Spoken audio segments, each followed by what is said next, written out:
Hello दोस्तों, स्वागत है आप लोगों का अपने चैनल विजन जीके में। दोस्तों, इस वीडियो में हम लोग पॉलिटी के टॉप 100 ऑब्जेक्टिव क्वेश्चन जो है वो डिस्कस करने वाले हैं, जो किसी न किसी एग्जाम में पूछे गए हैं।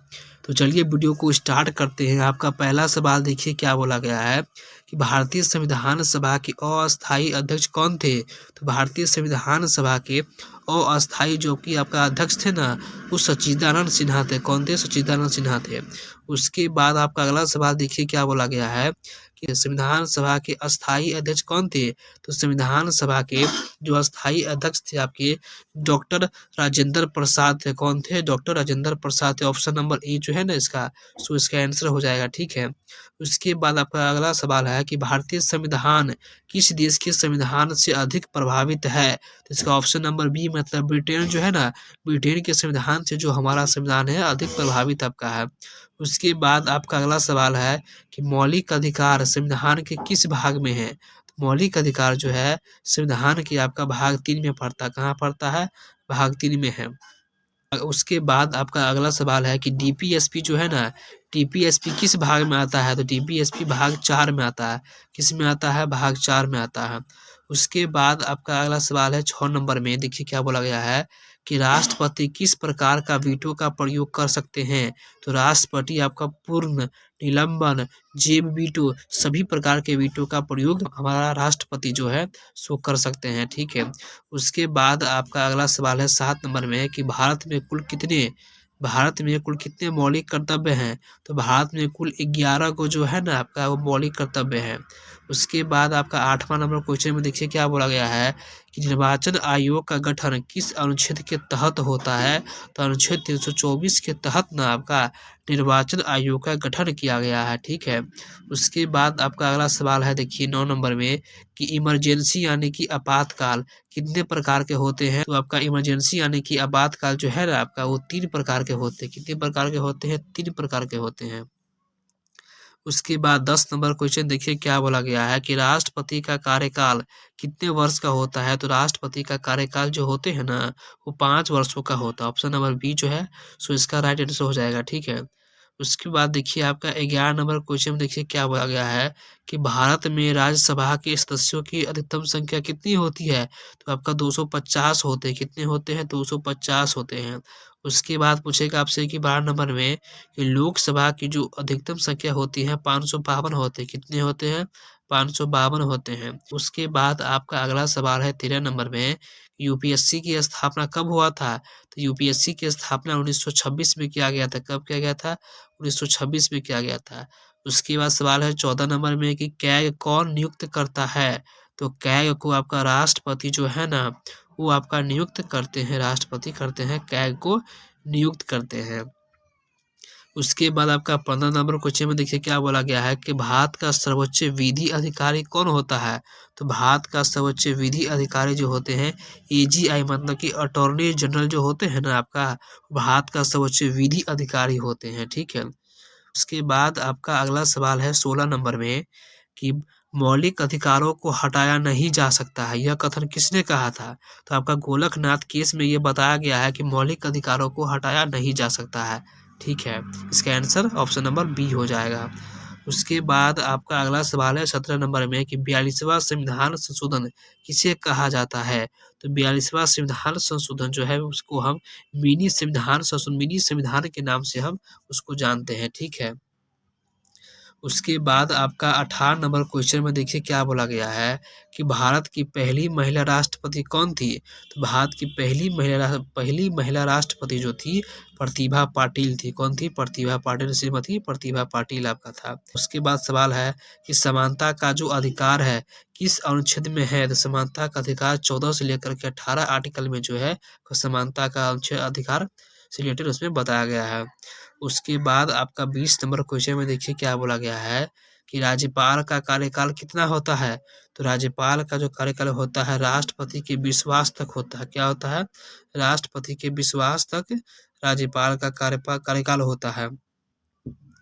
उसके बाद 21 नंबर क्वेश्चन देखिए क्या बोला गया है कि शून्य काल किससे संबंधित है। तो शून्य काल जो है लोकसभा से संबंधित है। किससे है? लोकसभा से आपका संबंधित है। उसके बाद सवाल है 22 नंबर में कि संसदीय प्रणाली में वास्तविक कार्यकारी कौन होता है? तो संसदीय प्रणाली में वास्तविक कार्यकारी जो होते हैं ना, वो हमारा प्रधानमंत्री होते हैं। कौन होते हैं? प्रधानमंत्री। उसके बाद सवाल है कि राष्ट्रपति की क्षमादान शक्ति किस आर्टिकल में है? तो आर्टिकल 72 में है, राष्ट्रपति की क्षमादान की शक्ति प्राप्त है आर्टिकल 72 में। उसके बाद सवाल है कि भारत का संविधान किस प्रकार की सरकार स्थापित करता है? तो भारत का संविधान जो है ना, आपका संघीय और एकात्मक प्रकार के सरकार स्थापित करती है। उसके बाद सवाल है 25 नंबर में कि भारत का सर्वोच्च न्यायालय कहाँ स्थित है? तो भारत का सर्वोच्च न्यायालय जो आपका है, वो आपका कोलकाता में स्थित है। कहाँ है? कोलकाता में स्थित है, आपका कोलकाता में। ठीक है, कोलकाता में है, ऐसे कैसे हो गया? कोलकाता में भारत का सर्वोच्च न्यायालय पूछ रहा है तो दिल्ली में है। ओहो हो, सॉरी सॉरी। आपसे पूछा क्वेश्चन कि भारत का सर्वोच्च न्यायालय कहाँ पर है? तो भारत का सर्वोच्च न्यायालय दिल्ली है। ठीक है, उसके बाद आपका सवाल है, देखिए कि उच्च न्यायालय के न्यायाधीशों की नियुक्ति कौन करता है? तो उच्च न्यायालय के न्यायाधीशों की नियुक्ति जो होती है, राष्ट्रपति लोग करते हैं। ठीक है, उसके बाद सवाल है कि भारत में राष्ट्रपति शासन किस अनुच्छेद के तहत आता है? तो आर्टिकल 356 के तहत राष्ट्रपति शासन आता है। उसके बाद सवाल है 28 नंबर में कि लोकसभा में अधिकतम कितने मंत्री हो सकते हैं? 15% मंत्री लोकसभा में हो सकते हैं। उसके बाद सवाल है कि आधार कार्ड किस मंत्रालय के अधीन आता है? तो आधार कार्ड जो है सूचना प्रौद्योगिकी मंत्रालय के अधीन आपका आधार कार्ड आता है। सूचना प्रौद्योगिकी मंत्रालय के अधीन आधार कार्ड को रखा गया है, मतलब आता है, पूछ रहा है तो। उसके बाद सवाल है कि भारतीय दंड संहिता मतलब कि आईपीसी कब लागू किया गया था? तो आपका बता दें कि आपका 1860 ईस्वी में भारतीय दंड संहिता को लागू किया गया था। ठीक है, उसके बाद सवाल आपका है 31 नंबर में, राष्ट्रपति जो है उपराष्ट्रपति को किस आधार पर हटाता है? तो राष्ट्रपति जो है ना, उपराष्ट्रपति को संसद के प्रस्ताव से उसको हटाता है।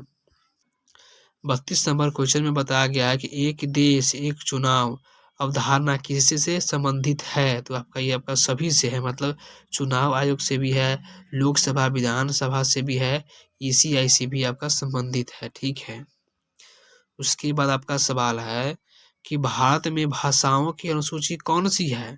तो भारत में भाषाओं की जो अनुसूची है 8वीं अनुसूची आपका है। ठीक है, उसके बाद सवाल है कि संविधान के तहत कुल भाषा कितनी मान्यता प्राप्त है? तो संविधान के तहत कुल भाषा जो है 22 को आपका है, उतनी भाषा बात मतलब कि 22 भाषा को मान्यता प्राप्त है, 22 भाषा को। ठीक है, उसके बाद सवाल आपका है सीजीआई का पूरा नाम क्या है?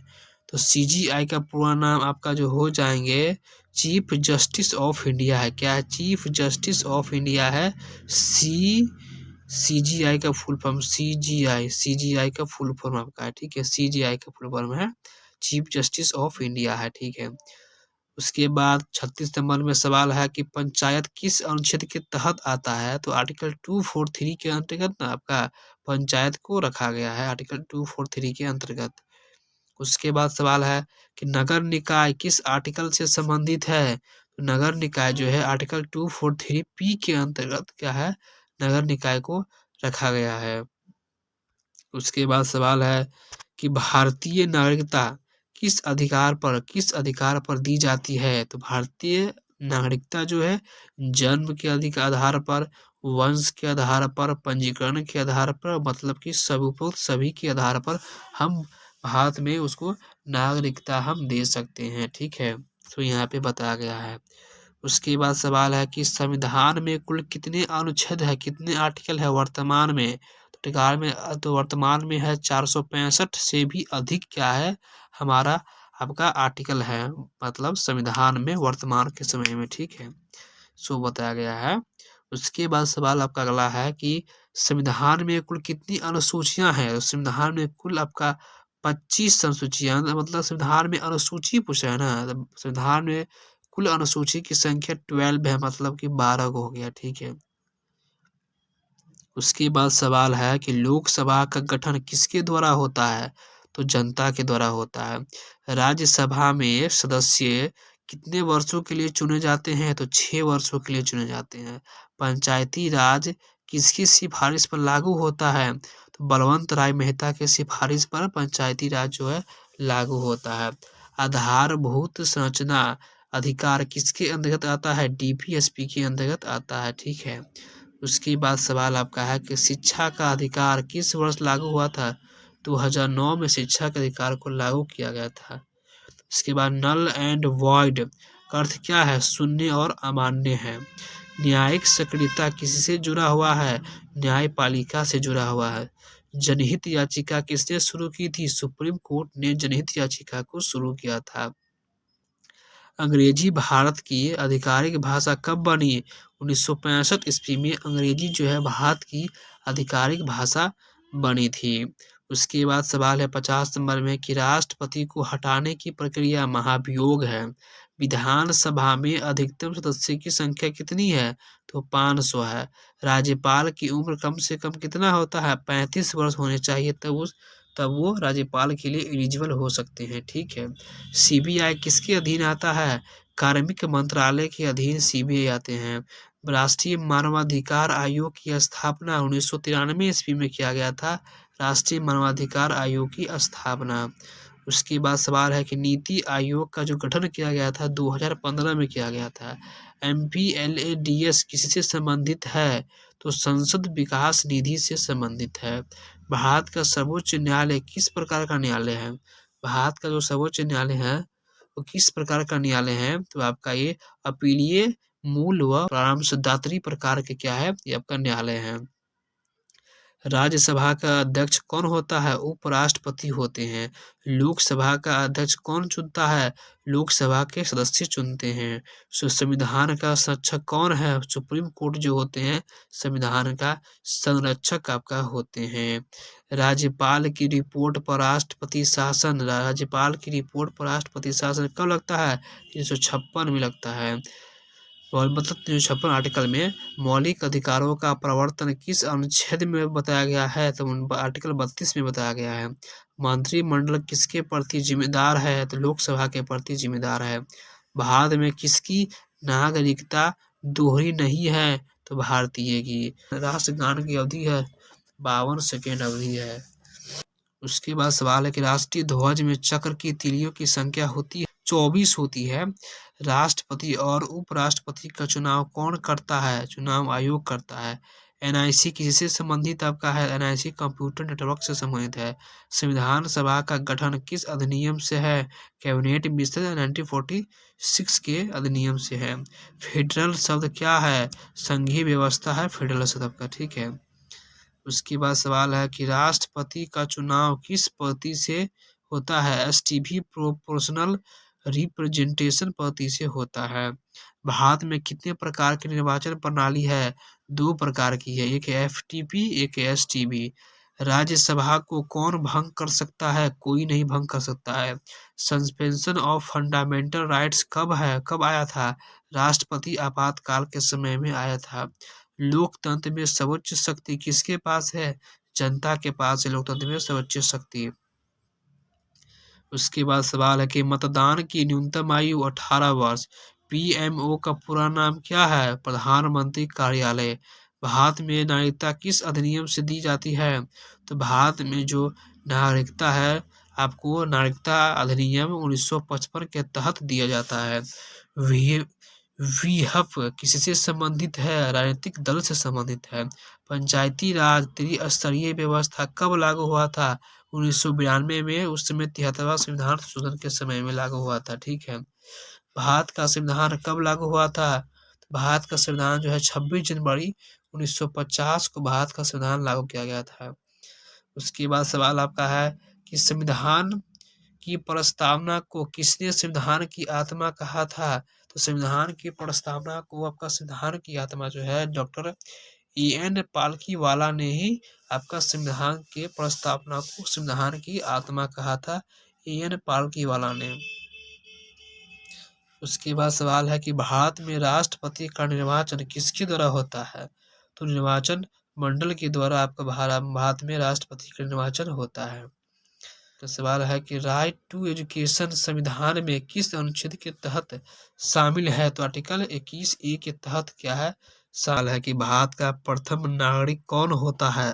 तो भारत का जो प्रथम नागरिक आपका है वो आपका राष्ट्रपति होते हैं, ठीक है। उसके बाद सवाल है 89 नंबर में कि पंचायती राज व्यवस्था किस देश से ली गई है? तो आपका भारत से ली गई। किस ली गई है? भारत से ली गई है पंचायती राज व्यवस्था को। आपका 90 नंबर क्वेश्चन देखिए क्या बोला गया है कि जीवन का अधिकार संविधान के किस आर्टिकल में है? तो आर्टिकल 21 में आपका है। 91 नंबर क्वेश्चन में क्या बोला गया है कि भारत में मंत्रिपरिषद का वास्तविक प्रधान कौन होता है? तो प्रधानमंत्री होते हैं। कौन होते हैं? प्रधानमंत्री। महाभियोग किसके विरुद्ध आपको चलाया जाता है? राष्ट्रपति के विरुद्ध आपका महाभियोग जो है वो चलाया जाता है। आपका 93 नंबर क्वेश्चन देखिए क्या बोला गया है कि भारत का संविधान किस प्रकार का है? भारत का संविधान कठोर और लचीला संविधान आपका है, ठीक है। उसके बाद सवाल है कि सुप्रीम कोर्ट में न्यायाधीशों की नियुक्ति कौन करता है? तो आपको राष्ट्रपति करते हैं, ठीक है। उसके बाद सवाल आपका है कि 73वां संविधान संशोधन किससे संबंधित है? तो पंचायती राज से आपका संबंधित आपका है। उसके बाद सवाल है कि धर्मनिरपेक्ष शब्द संविधान की प्रस्तावना में कब जोड़ा गया था? 1976 में जोड़ा गया था, ठीक है। 97 नंबर क्वेश्चन देखिए क्या बोला गया है कि भारत में वित्त आयोग कितने वर्षों के अंतराल पर बनाया जाता है? 5 वर्षों के अंतराल पर बनाया जाता है। आपका 98 नंबर क्वेश्चन देखिए क्या बोला गया है कि राज्यपाल की नियुक्ति कौन करता है? तो राष्ट्रपति करते हैं, राज्यपाल की नियुक्ति करते हैं। आपका 99 नंबर क्वेश्चन देखिए क्या बोला गया है कि संविधान का संरक्षक कौन होता है? तो संविधान का संरक्षक जो होता है ना आपका सर्वोच्च न्यायालय होते हैं। कौन होते हैं? सर्वोच्च न्यायालय होते हैं, ठीक है। आपका लास्ट क्वेश्चन है 100 नंबर देखिए क्या बोला गया है कि न्यायिक पुनरावलोकन की शक्ति किसके पास है? तो न्यायपालिका के पास है, ठीक है। तो ये रहे आपका टॉप 100 पॉलिटी के ऑब्जेक्टिव क्वेश्चन जो किसी न किसी एग्जाम में पूछे गए हुए हैं। जो इसको याद कर लीजिएगा सो बेटर रहेगा। और उसके बाद हमारे चैनल को सब्सक्राइब कर लीजिएगा, एक वीडियो को लाइक कर दीजिएगा, वीडियो में एक प्यारा सा छोटा सा कमेंट कीजिएगा कि वीडियो आपको देख कर कैसा लगा, ठीक है। थोड़ा मेरा तबीयत खराब है, इसके चक्कर में थोड़ा सर्दी हो गया है, इसलिए मैं धीरे धीरे बोला हूँ। उसके लिए अब आप एडजस्ट थोड़ा कर लीजिएगा। तो मिलते हैं किसी अच्छी नई वीडियो के साथ। धन्यवाद।